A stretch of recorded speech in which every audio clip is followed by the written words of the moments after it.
Good evening. Welcome to the Usha Research Institute.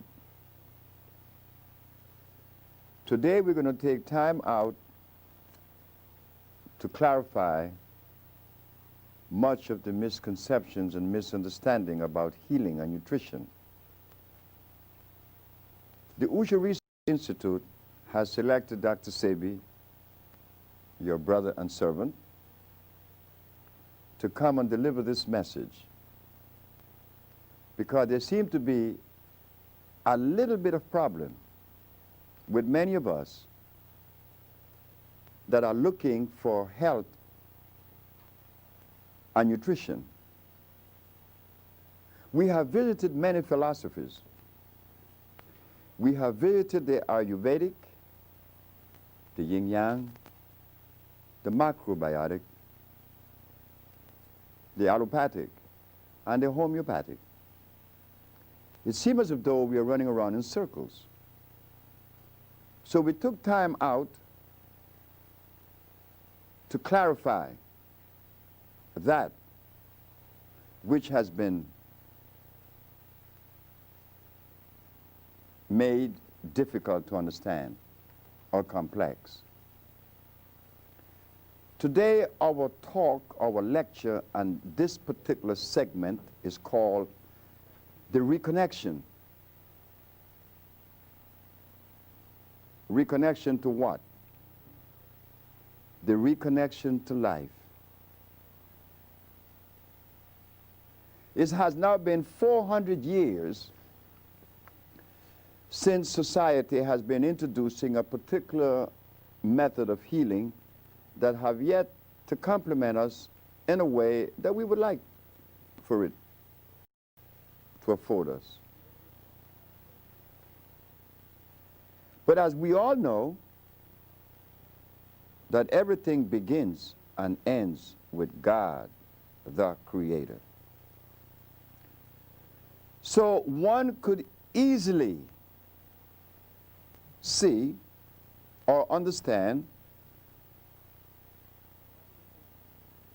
that if God is the creator of the universe, then it behooves us to understand those things that are made by God.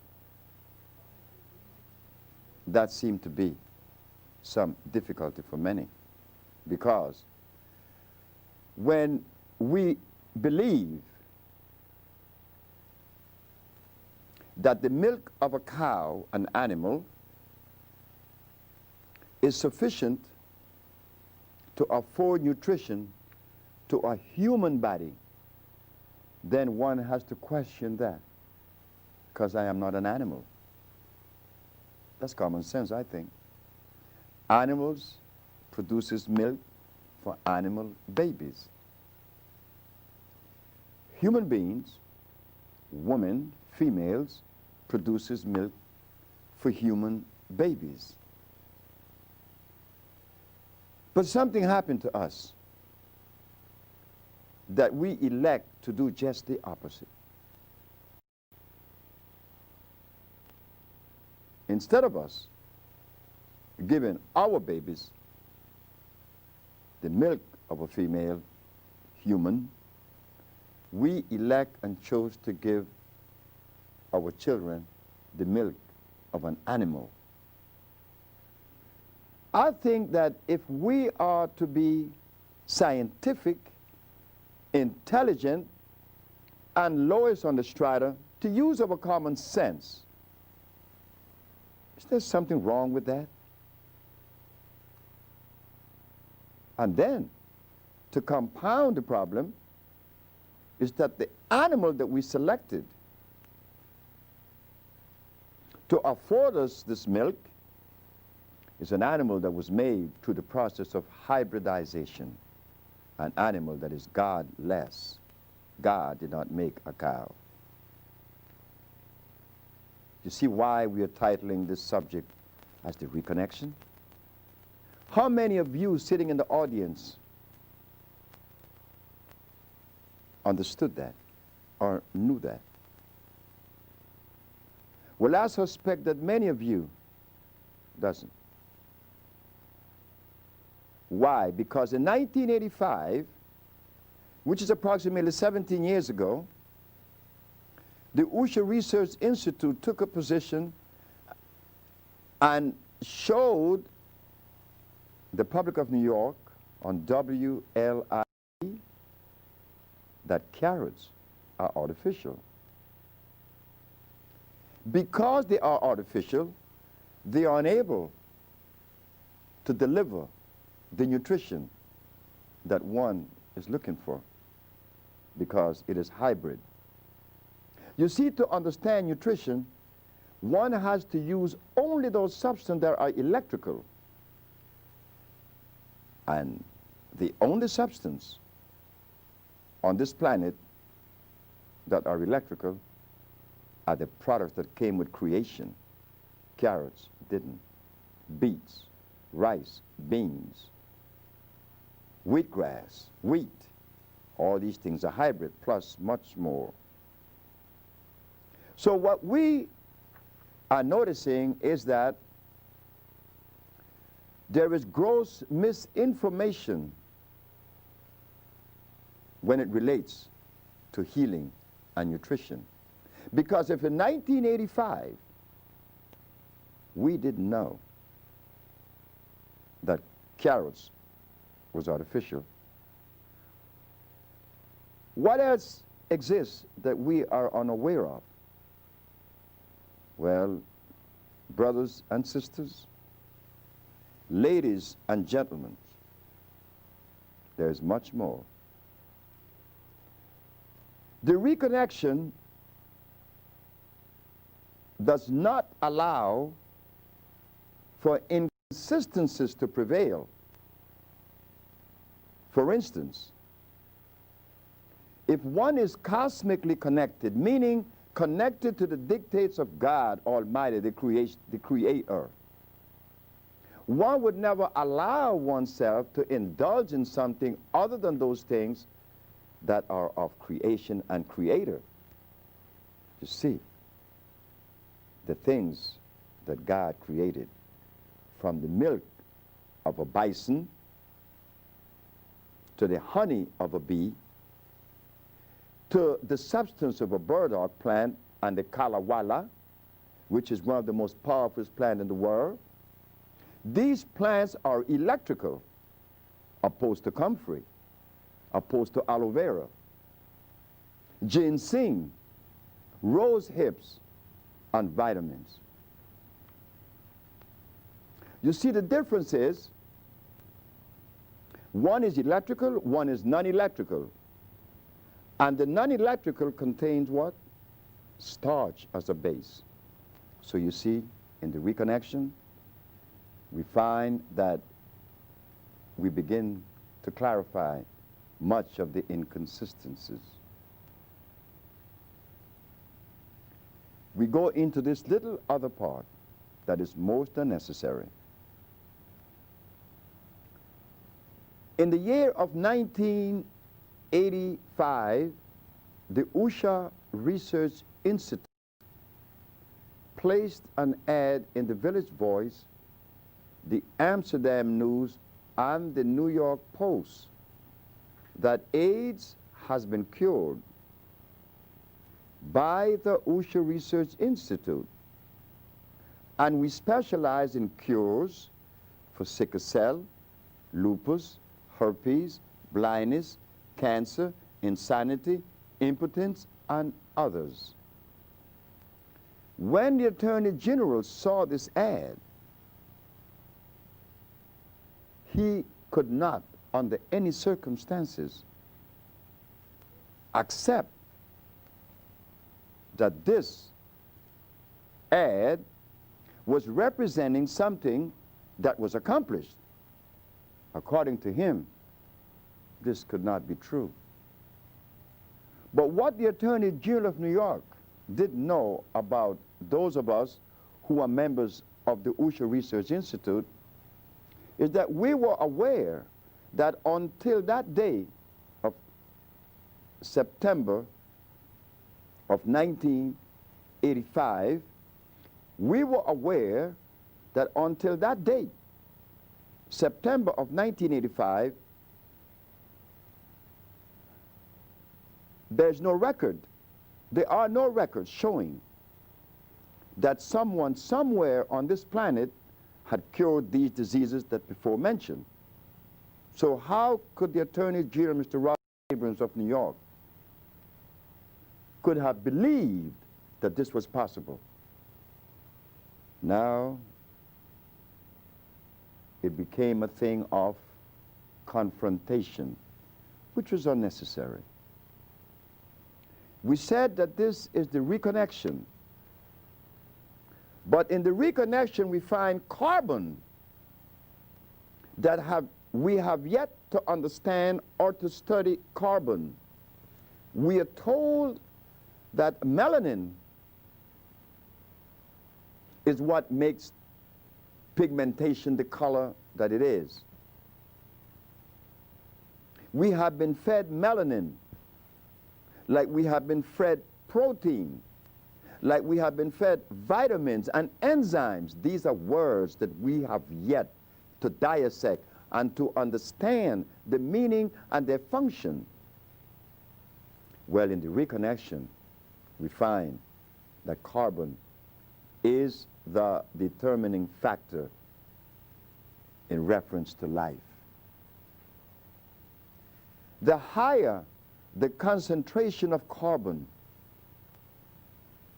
the higher the quality of life. When carbon is absent, life is also absent. Biochemistry supports our position. Biochemistry shows that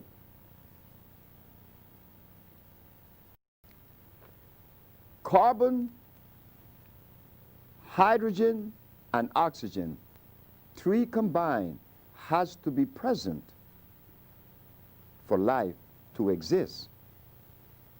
But instead of us learning about the function of carbon and iron, we've been fed vitamins, protein, enzymes, and melanin.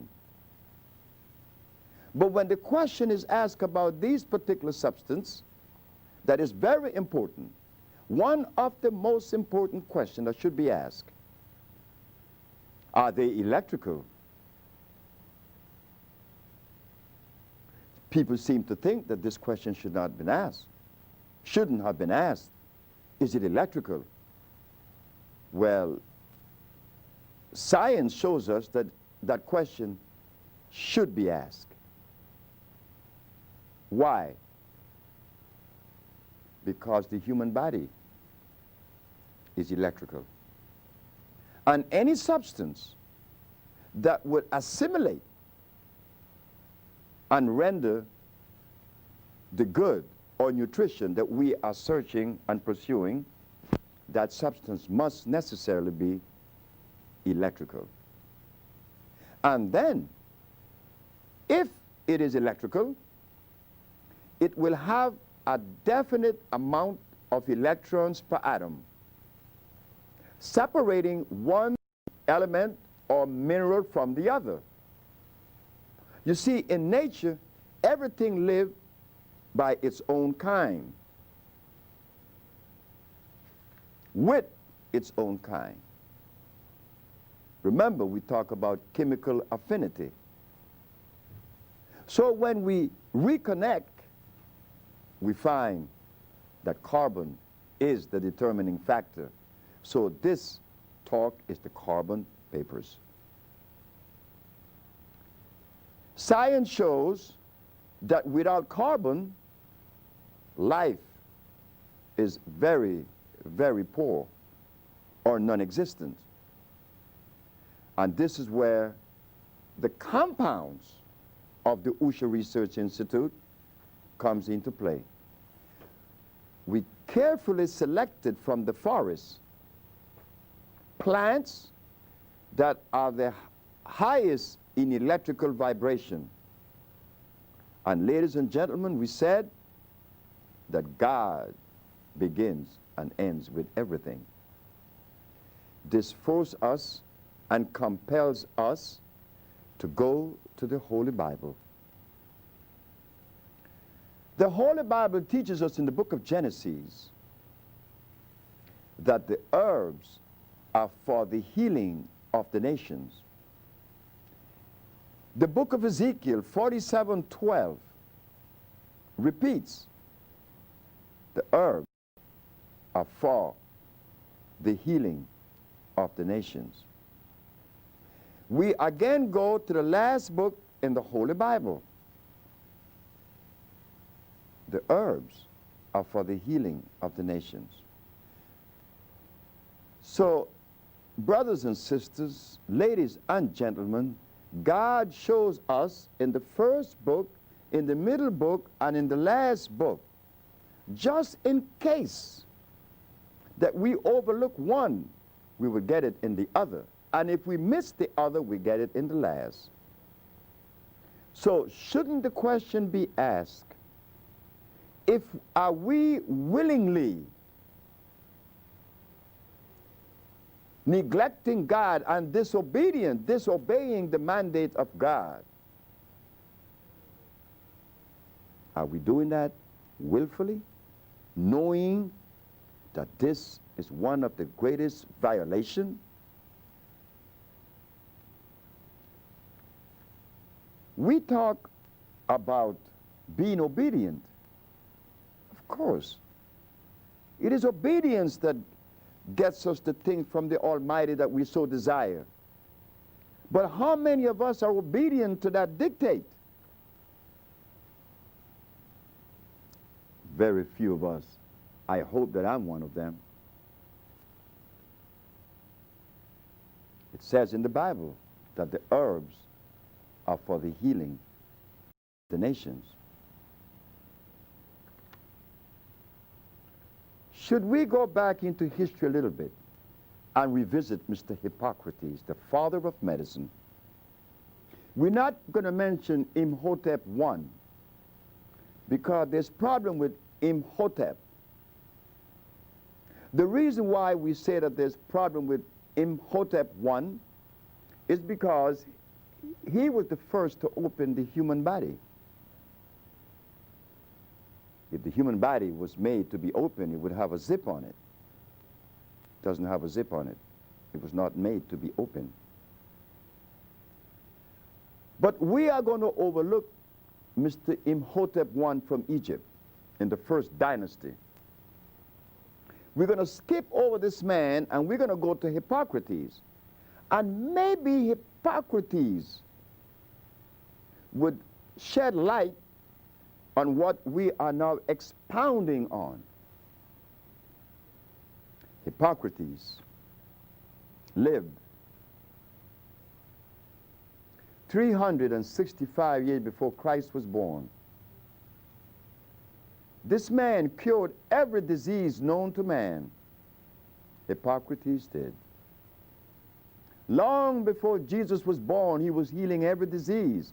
So when we say that only Jesus heals, no, we should say that only God heals, because Hippocrates was here 300 years before Christ was born. But Hippocrates, like Jesus Christ, was obedient to the dictates of God Almighty. Hippocrates cured every disease by using what? Herbs or chemicals? We find that Mr. Hippocrates didn't use any chemicals because there weren't any at that time. He used only herbs. And at the time of Hippocrates, there were no such thing as aloe vera, comfrey, peppermint. There was already garlic. That was made by the Egyptian. But we know that by the Egyptian history, that those people were a little bit confused because they were a product also of hybridization and cross-pollination. Uneven yoke. History shows that the Egyptians were a crossbred of African, Persian, and Greek. that confuses things a little bit. You see, when things are complete, their molecular structure is complete, and they function in accordance with life. But when you interfere and bring three different vibrations together, that in itself shows us there is confusion. So Mr. Hippocrates obeyed the laws of life and the dictates of God. He cured every disease. Now the question should be asked, if I'm a physician that went through the discipline and took the Hippocratic oath, well, if I took the Hippocratic oath, I am supposed to follow the precepts of Hippocrates. But why are we using chemicals today? Oh, that went by, and understandably so. All these violations in reference to healing and nutrition is occurring now. We're not eating electric food. We are eating things that were made by man in a laboratory. Since Mr. Hippocrates showed the world that the herbs really work,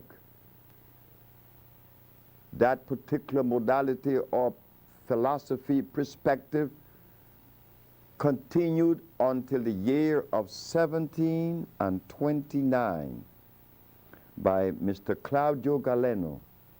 He is considered to be the last of the natural scientists, and that is a fact. Since this man, Galeno, the Italian, what we find ourselves now using are chemicals that are inorganic and carcinogenic. So, ladies and gentlemen, what went wrong?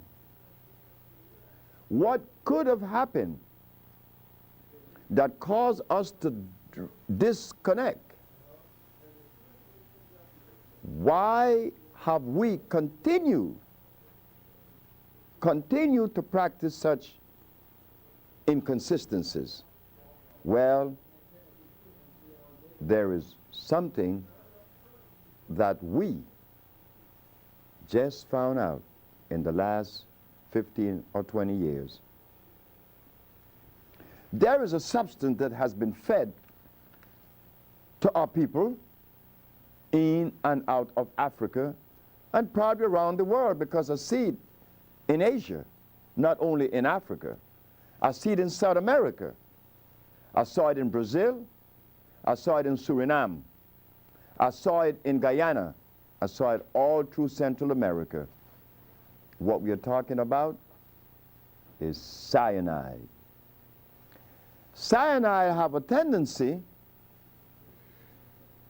to interfere with brain waves, vibration, or hormonal message. Cyanide interfere with the hypothalamus. Cyanide interfere with the pituitary gland. Cyanide interfere with the central nerve system. Something had to interfere, because we are continuing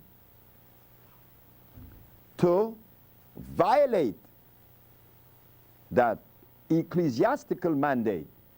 The herbs are for the healing of the nations. And those of us that may have read that particular chapter in the Bible, or those chapters, we think that what we see today around us in the gardens and the fields, that these things, since they are herbs, well, God made them. They must be good. So I'm going to use aloe vera to cleanse your intestines. I'm going to use comfrey to strengthen your bones. But ladies and gentlemen, little did we know that comfrey was made just like aloe vera was made. They tell us that comfrey has calcium. It is called knit bone, consound, has many names. But they never tell us that comfrey is responsible for severe anemia. Yes, it may work efficiently, probably in one part of the body and affecting a whole lot others, like garlic. Garlic is a substance that would definitely lower your pressure because it would eat up the cholesterol in the arteries. But did they tell us that garlic, not only does it remove the plaque or the cholesterol, it eats the membrane because garlic is unstable. It is another product that was made by man through the process of hybridization and cross-pollination. Garlic is a poison. Garlic has an oxide known as the oxide of allyl. This is why when you put garlic on a knife and you cut someone, the wound would never heal. So, ladies and gentlemen, we are bringing forth the questions. We are asking the questions that were not asked, probably because of fear or whatever reason. But it is time. Disease is running rampant. And at the Usha Research Institute, we feel that if we have accomplished all of these things, such as the cure for AIDS, sickle cell blindness, and others, then naturally, we expect for the rest of the healers to converge on this particular modality or research. And it's not forthcoming, so humanity will suffer a little bit longer. So we want now for you to understand that we are separating that which is hybrid from that which is natural. And thank you very much, and we will come to the next segment.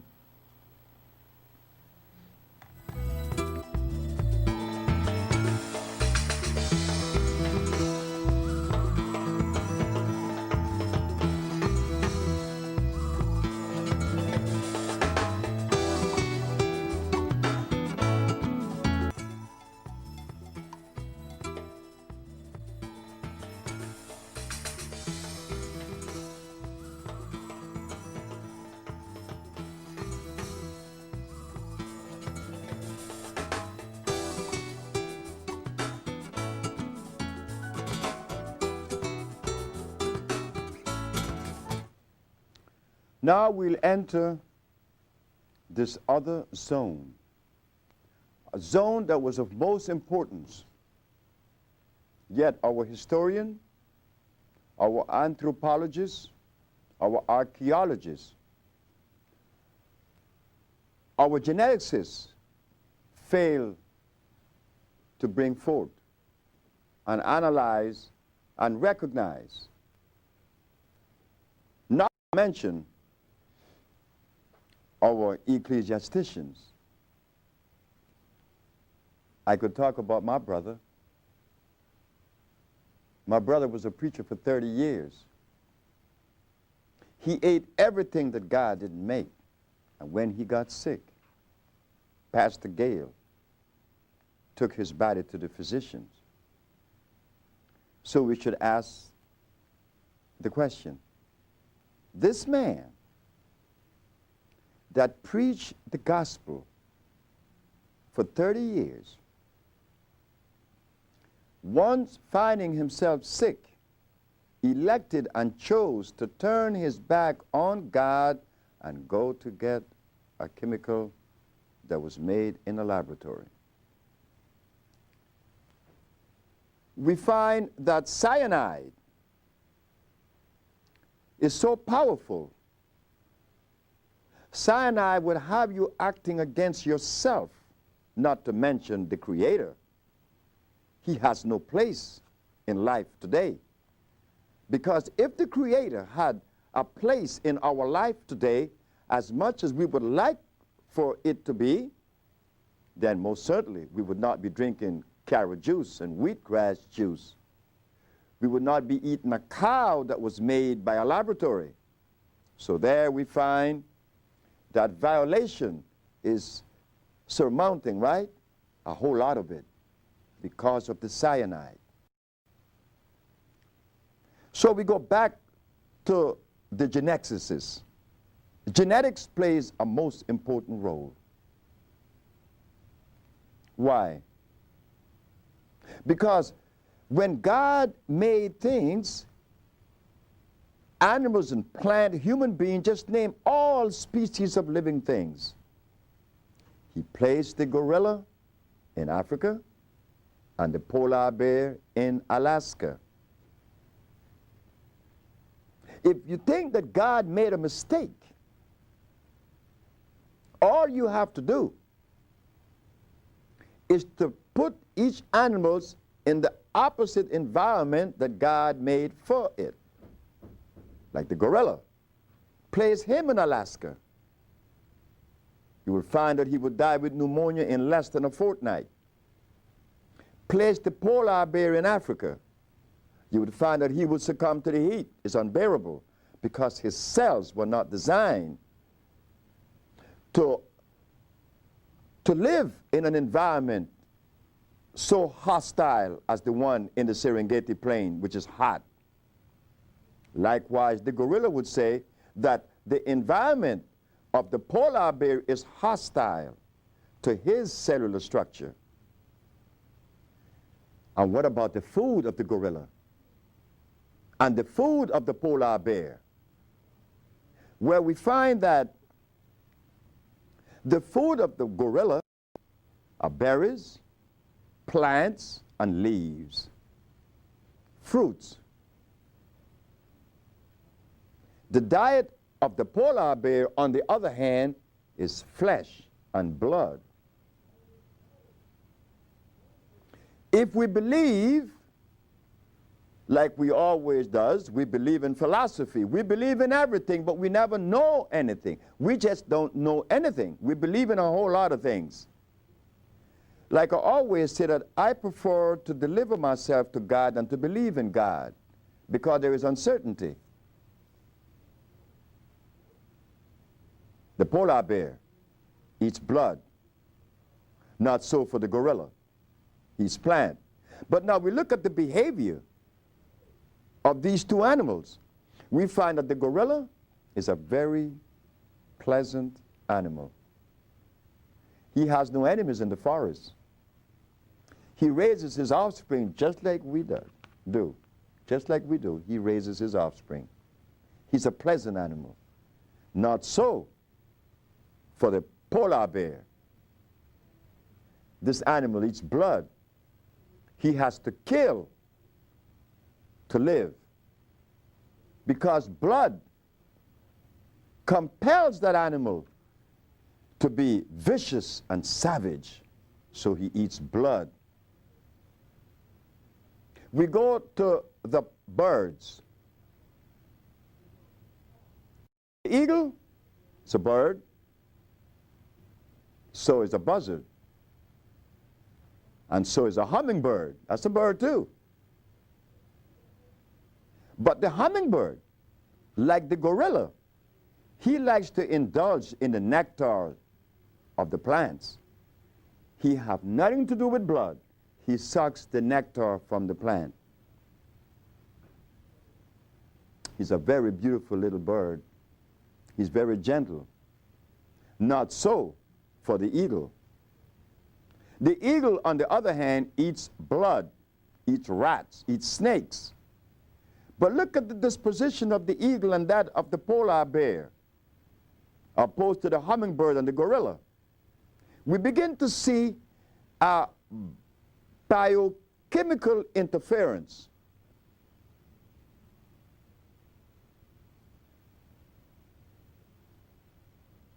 We apply that same example to the plants. Ladies and gentlemen, Many of you that are acquainted with plants, like the burdock, the yellow dock, those are only two, the Virginia snake root. Those of you that are not acquainted with the plants in the tropics, the demagagua, the kalawala, the cypress, these are powerful plants. These plants are responsible for us at the Usha Research Institute reversing these pathologies or diseases. So you find that these plants also does not live in an environment that is inconsistent with their cellular and genetical structure. You will never find kalawala grown in Canada, nor cypress, nor demagagua. That you will never find. Like you will never find the burdock in Central America, because these plants, the kalawala, the demagagua, and the cypress, are plant that grows in the tropical region of the planet. You will never find those plants in America.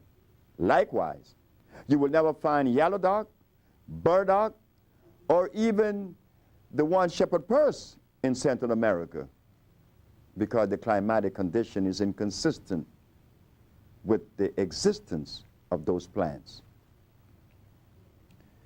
So as we take a very close look at plants and animals, we find that they have to obey a cosmic arrangement, a life procession that has maintained throughout creation. Does that apply to humans? The answer should be yes. When God placed each group, whether Eskimo, Chinese, Europeans, Native Americans, and Africans, we were placed in different geographical locations with a food that is consistent with the cellular structure that we represent. So in 1988, when the Usha Research Institute was litigated in the Supreme Court of New York because the ad read that AIDS and the rest of the diseases were cured, while being litigated, we asked the Supreme Court of New York, since God made specific food for specific gene group, when you remove the Africans from Africa, did you bring his food with him? The answer was no. Well, brothers and sisters, if the food that God made for us was not brought with us when we were brought on those ships from Africa 500 years ago, what are we eating? What are we ingesting? And whatever we are ingesting, did our archaeologists, paleontologists, historians, or Egyptologists, did they take time out to ask about the food that would maintain my hormones, my central nerve system in perfect working condition? No, they didn't ask these questions. This was never even thought of. They went on to tell us about Plato, the philosophers, Plato, Aristotle, Diogenes, as if though that matters. The archaeologists were telling us about the various fossils that was found in Egypt 10 million years ago. The others, the historian, they talk about what took place in Africa so many hundreds of thousands of years ago. But never did one said that he found, or that they found, a food that is consistent with our cellular structure. And that is of most importance. You see, brothers and sisters, ladies and gentlemen,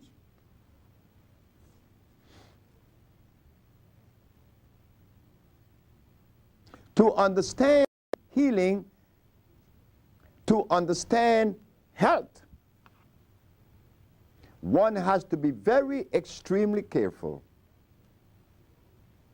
because each group depends on different food. So while they was talking to us and forcing us, I remember the conversation, oh, this group of people, they are dead. Black people are dead. No, black people are not dead. Black people are not ignorant. Black people has been misinformed. So since our food was not brought on those ships, we are eating something that offends our biology.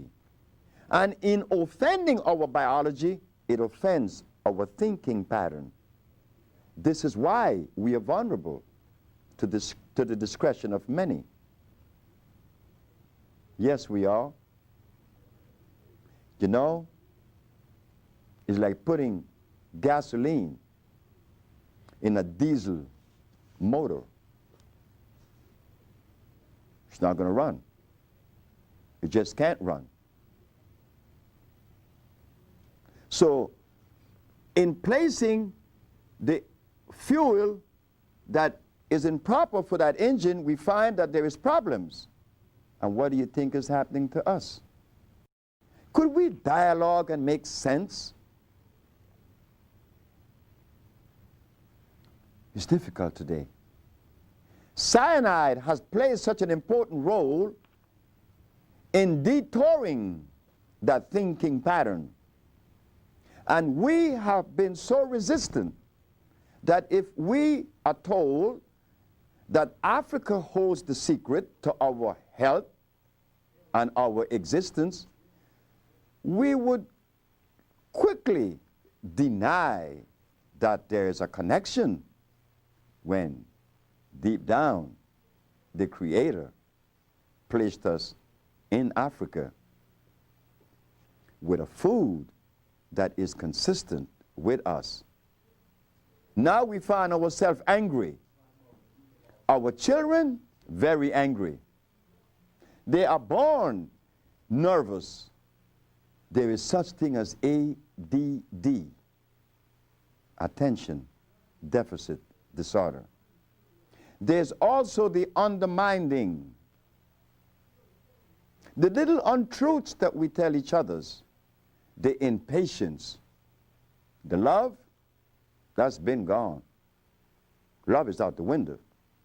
Because it would be impossible for us to love ourselves first while ingesting cyanide. It confuses thought pattern. It disarranges the central nervous system, and one finds himself very angry. I know, I experienced that. So what we did, after understanding that these things were not forthcoming, we decided to travel the world, once arriving at the understanding that when God does things, it should be respected. We went to Africa, Central and South America. We find the tropical plants, we put them together, and this is what we found: that there is only one disease. And that was said for the first time to the Supreme Court of New York in 1988, that there is only one disease. That one disease that is afflicting us is the basis for all manifestations of pathology. The mucous membrane has been compromised. Compromised by what? By an acid substance. You see, our body are alkali. The food should be alkali. Being that it is alkali, it is acid-free and it is electrical. You will never find a battery that says acid battery. No. If the battery has energy, it is alkali. So at the Usha Research Institute, we took the painstaking task of compounding these products that you know today as natural vegetation cell food, which assimilates immediately. Natural vegetation cell food, which will nourish the body and render the electricity that the body really needs to maintain that vibration, that vibrance, that energy, that livelihood, that sight, that life quality. Now that we find ourselves at this juncture, what do? Well, like I said, it is our duty. It is not the duty of the European race, the Chinese, the Eskimo, the Indian people from India. That was our responsibility. So this is why we put together a food for the blood. We call it Maya. That is our trademark. In that Maya, you find many, many herbs that addresses the blood plasma. We also, in the same therapeutical package, we put together a compound for the bones. We call it Fucus.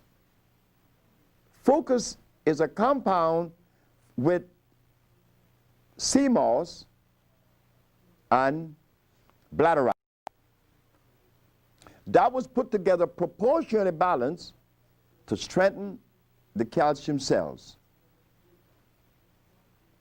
We put together another compound for the central nerve system. We know that the central nerve system depends on what? The central nerve system depends on copper and carbon. Why? Because the brain is copper and carbon. It produces electricity. If you were to visit an electrical plant, whether in Nevada or in your automobile, just open your generator. The piece of equipment in your car that produces the electricity that lights your whole dashboard and your headlights. When you open that generator, all you find is a copper wheel that is turning and some carbon brush rubbing against it. The friction of copper and carbon produces electricity. That I was able to extrapolate from Mr. Benjamin Banneker. It was then that I realized that for me to adequately nourish the brain, I had to find those substances. And I could only find them in certain places of the planet. I find them in the King Keliba in Africa. I find them also in the Marula. I find them in the Popa. This is what we put together recently, is the African formula. The African formula has a tendency to change your life in the matter of minutes because it addresses every part of you. The other compound that we put together is a salve. This is a salve that has addressed many, many skin problems. Pain in a matter of minutes. Headaches in seconds on the skin. Carpal tunnel syndrome is properly addressed in a matter of minutes. Iron fluorine, like we before mentioned, iron is one of the most important mineral on the planet. And the reason for that is that iron is the only magnetic mineral on the planet. It attracts every other mineral to it. So when you ingest iron, you are ingesting every other mineral on the planet, and they are 102. This is why when people come to us that are severely anemic, we recommend our iron, our natural vegetation cell food, which is iron fluorine. Not only does it revitalize the cells in the blood, but we should know this, that iron is what conveys oxygen to the brain, and oxygen is what the brain converts and uses for electricity. It is the food of the brain. So you see that there are many things that need to be unraveled, because there seems to be such a gross misconception. They brought us protein, they brought us enzymes, they brought us vitamins, they brought us melanin. But we have yet to accommodate these things in our human biology. They tell us. But then I started thinking that I stopped eating protein 39 years ago. Vitamins, I stopped them likewise 39 years ago. Enzymes, well, I never knew what was enzymes. I know many people think that they know. But like everything else, like this Dr. Lionel Paulin, he brought us vitamin C. What is vitamin C? Oh, I know what the answer would be. Vitamin C is good for your immune system.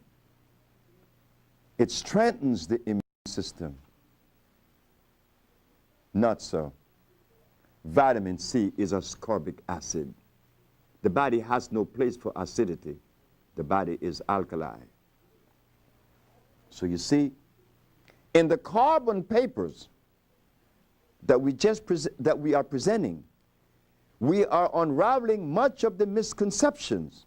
And this is why we are privileged today, and for the past 28 years, to address all these major diseases in the way, in the manner in which they should have been addressed.